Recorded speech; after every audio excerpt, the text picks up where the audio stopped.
Da mesma noite aqui em Curitiba, neste vídeo nós vamos falar sobre um problema da atualidade que atinge muitas pessoas. É um problema silencioso, poucos sabem que são portadores do problema.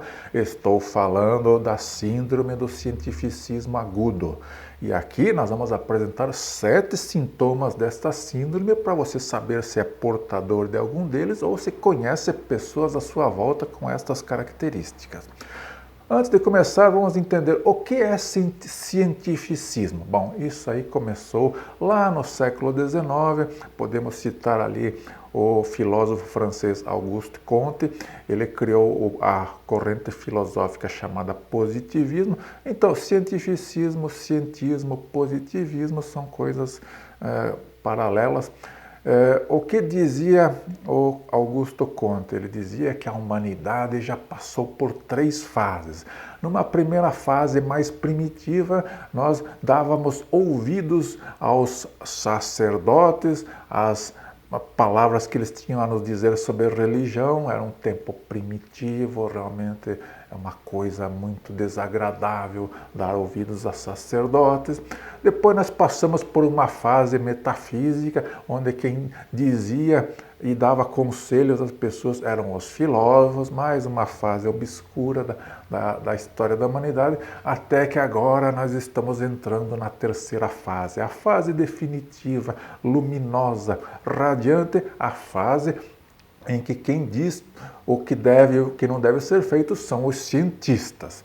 Então, cientificismo é esta crença no poder da ciência para resolver todos os problemas da humanidade.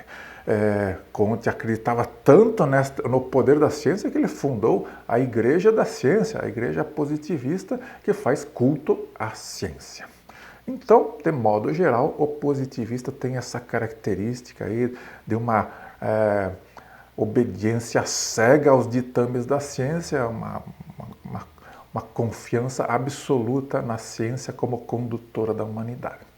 E vamos falar agora dos 7 sintomas do cientificismo. Número 1. Quando você assiste um telejornal e o jornalista começa com a expressão segundo especialistas, bom, qual é a sua reação neste momento? Você fica relaxado, você fica tranquilo e passa a receber aquela informação ali de forma muito tranquila, muito passiva. Afinal de contas, se são os especialistas, olha, eles são os intermediários da ciência. Eles é que conversam diretamente com a ciência e se há um especialista, então vamos confiar nos especialistas.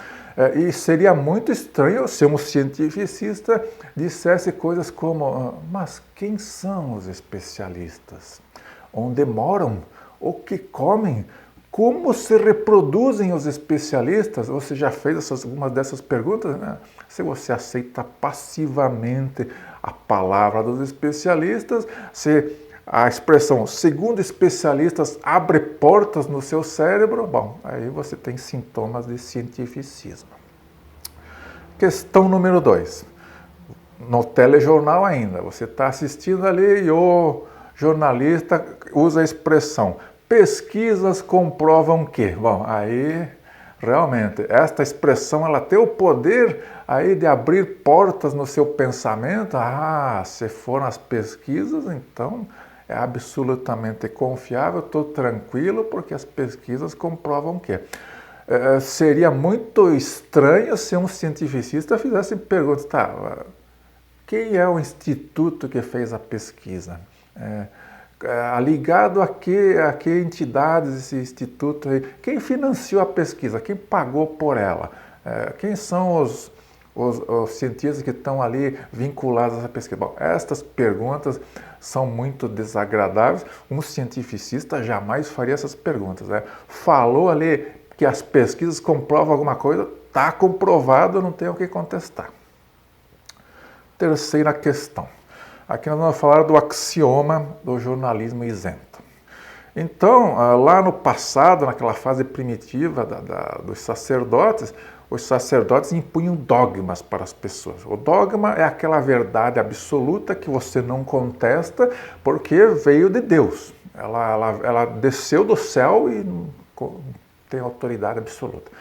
Já no período radiante do domínio da ciência, agora nós temos os axiomas. O que é um axioma? O axioma é aquela verdade evidente por si, que nem precisa de prova. Então, o axioma é evidente, não tem que contestar, é aquilo mesmo.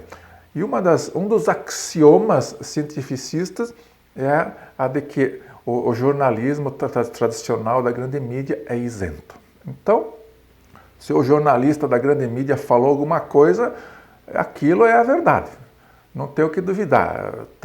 Já foi checado, já foi testado. Inclusive, essa grande mídia são eles que mantêm as chamadas agências de checagem de notícias, que ficam monitorando aí se não tem coisas falsas sendo ditas. Então, quando a agência de checagem carimba como falso, é falso. E ficamos bem tranquilos, porque nunca houve um caso em que uma agência de checagem carimbou como falsa uma notícia vinda da mídia tradicional isenta, que é ali totalmente cristalina, imparcial, só sai verdade dali. Próxima questão. O axioma da infalibilidade acadêmica. Aqui estamos novamente com o axioma como uma verdade evidente. Então, esse axioma diz o seguinte: se saiu da universidade, se saiu da academia, se foi um doutor que falou, é uma verdade absoluta, é ciência, não tem o que contestar, não tem viés, não tem o que dizer. Desde longa data, nós fomos aí condicionados a essa ideia, né, de que a universidade é o templo do conhecimento. Realmente, muita coisa boa se faz lá na universidade, mas o cientificista ele não leva em conta essa possibilidade que numa área de conhecimento ali você tenha conflito de opiniões, você tenha alas de pensamento, que haja ali uma discussão, que haja um ceticismo. Não, para o cientificista, se veio da academia, é ciência, é verdade absoluta, não há o que contestar. Isso é um axioma. O quinto sintoma dessa síndrome é o axioma da superioridade globalista. Então, houve todo um trabalho ali ao longo de décadas para construir essa ideia de que o que vem de uma instituição internacional globalista, ele está acima de tudo, é uma coisa de nível planetário.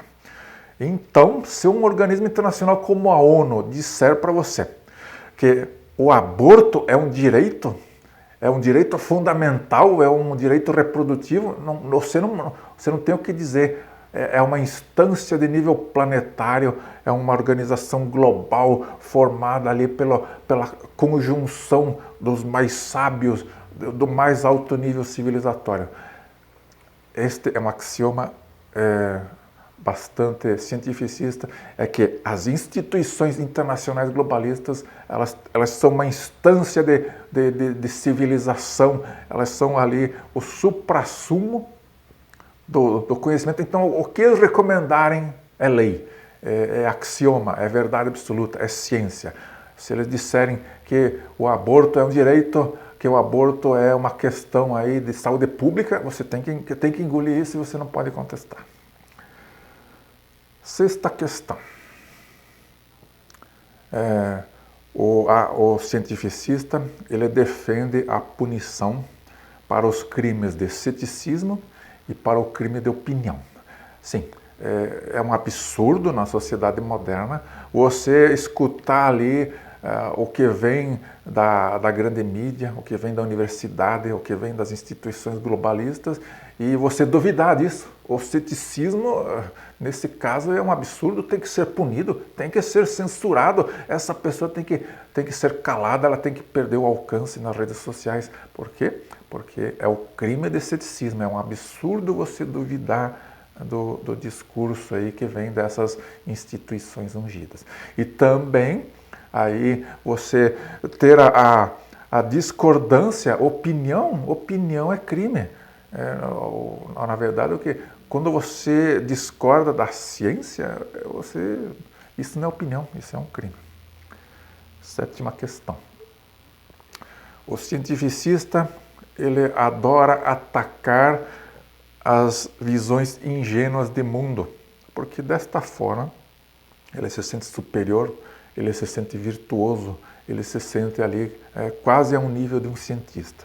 Então é comum o cientificista ir nas redes sociais ali para ironizar, para satirizar, para criticar as visões ingênuas como o terraplanismo, a Terra é plana, a alquimia, veja bem, esse pessoal aí não tem conhecimento científico, estão ali dominados pelo sentimento mágico. Eles também são críticos ali do criacionismo. Bom, vamos dizer, né? Supondo que existe uma quantidade razoável de pessoas com estas visões mais ingênuas de que a Terra é plana, do criacionismo, da alquimia, bom, qual é a utilidade prática, qual é a razão de ser, de você ficar aí se degladiando, se debatendo com essas pessoas que têm pouca influência na sociedade, que tem ali uma influência mínima. Alguns ali são até uns oportunistas trambiqueiros que querem chamar a atenção e usam ali a polêmica para conseguir seus objetivos. Então, quando faz isto o cientificista, ao atacar as pessoas mais simples, as visões mais ingênuas, ele está sinalizando virtudes, ele está aumentando sua autoestima, está elevando o seu ego, porque ele precisa disso. Bom, como vocês devem ter percebido, o cientificista é uma pessoa com baixa imunidade contra as incertezas. Incerteza é a criptonita do cientificista. Ele quer estar ali tranquilo, ele não pode ter dúvidas sobre nada, ele tem que ter a orientação de alguém que diga para ele, isto é ciência, fique tranquilo, apenas vá por este caminho porque é a voz da ciência te comandando. Bom, certos grupos da sociedade política, com interesses políticos, percebendo o potencial ali que os cientificistas oferecem, eles são ovelhinhas bem comportadas, que é fácil de comandá-las. Então, esse pessoal aí da ala globalista, eles entenderam bem esta potencialidade e eles foram lá e ocuparam as instâncias de poder cultural. Sequestraram a mídia tradicional, sequestraram as universidades, a academia, sequestraram as instituições globalistas e tomaram conta. E daí, desta forma, o progressismo conseguiu, sequestrando as instâncias, os templos laicos da sociedade atual, conseguiram aí criar um consenso geral de que tudo que um progressista fala é ciência. Bom, onde isso vai parar, eu não sei. Foram décadas que os progressistas levaram para ocupar essas instâncias de poder e transformar o discurso progressista em discurso científico. Muito cuidado. Pode levar muitas décadas para reverter esse quadro e voltar ali a uma condição em que a ciência se desenvolve ali num ambiente de discussão, de debate. A ciência não tem medo da incerteza, a ciência não tem medo do ceticismo. A ciência é imune a tudo isso porque ela brota, ela cresce no debate. Obrigado por assistir. Fui.